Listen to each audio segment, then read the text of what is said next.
The Allen County Coroner is turning to the public to help raise money to do genetic testing on one of their last unidentified bodies from modern times. They call him John River Doe. They're hoping investigative genetic genealogy can lead them to an ID and bring closure to a family who's been missing one of their own since 1999.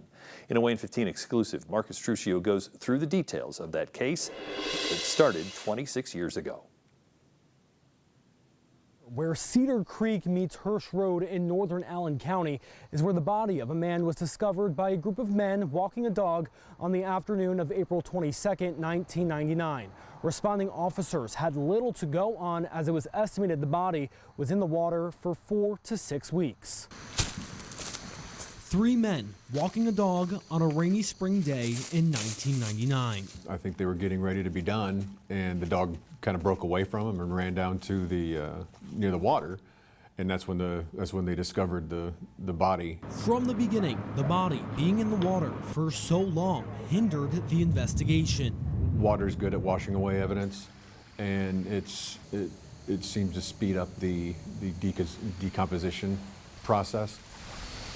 The body was pretty unrecognizable as to be able to tell any facial features or anything like that. Upon a closer look, this was no drowning.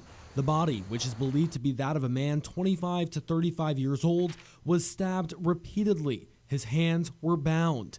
Chief Investigator for the Allen County Coroner, Christopher Meals. Obviously, they wanted to keep him controlled, whoever it was, and by keeping him bound and controlled, they could do what they needed to do or wanted to do. We don't see binding like that very often. The manner of death was ruled a homicide by the coroner, and while there were multiple stab wounds, one to the neck was the fatal injury. Not having much information or any information on who he was, it makes it virtually impossible to go back and backtrack steps on where he may have been prior to his death. No outside DNA, no weapon, and a quote unrecognizable body, and still no identification.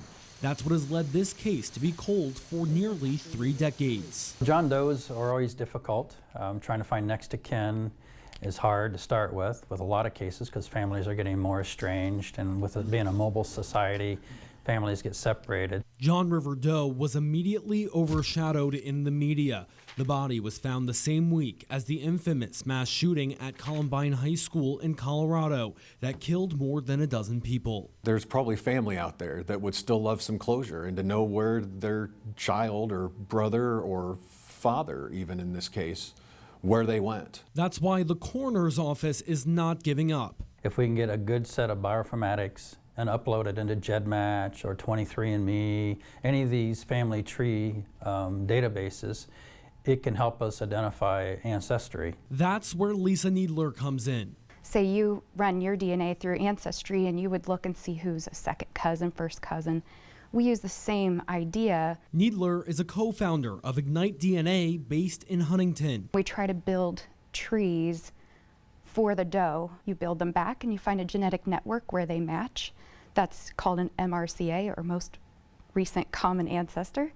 And then you build those down to see where other connections are made, and somewhere in there is your parent of your doe. This isn't the first time John River Doe's DNA is being tested.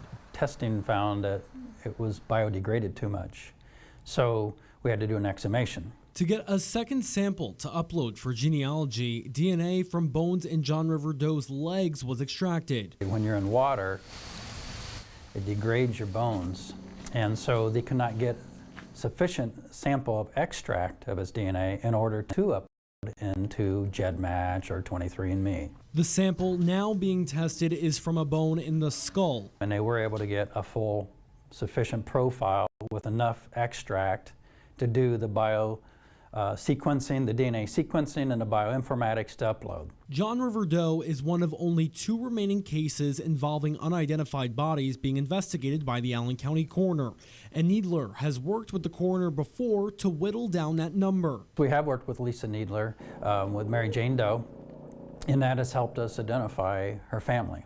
That was just last year. Mary Jane Doe was identified as Tabitha Ann Slane Merlin, and that was a case from 1992. We are always hopeful. Every time that there is a upload, You sit there and refresh over and over again. It can take 24 to 48 hours. John River Doe was Hispanic, most likely Mexican. Needler says she can't yet pinpoint a Mexican region where he may be from. He was 5 feet 4 inches and about 200 pounds. He had black hair, a mustache, and a beard, and a nearly 2-inch scar on his forehead. He was wearing a blue hoodie, jeans, and perhaps the most notable thing, he was wearing this wooden cross with a picture of Our Lady of Guadalupe. The Allen County Sheriff's Department tells me that they can't say if there's ever been any suspects or persons of interest in the last 26 years. That's information they're keeping close to the vest. And that's because if a positive ID is made by the Allen County Coroner, they would be able to possibly reopen this case. To see how you can help the Allen County Coroner and their fundraising efforts, check out this story right now on WANE.com. Marcus Truccio, WANE 15 News.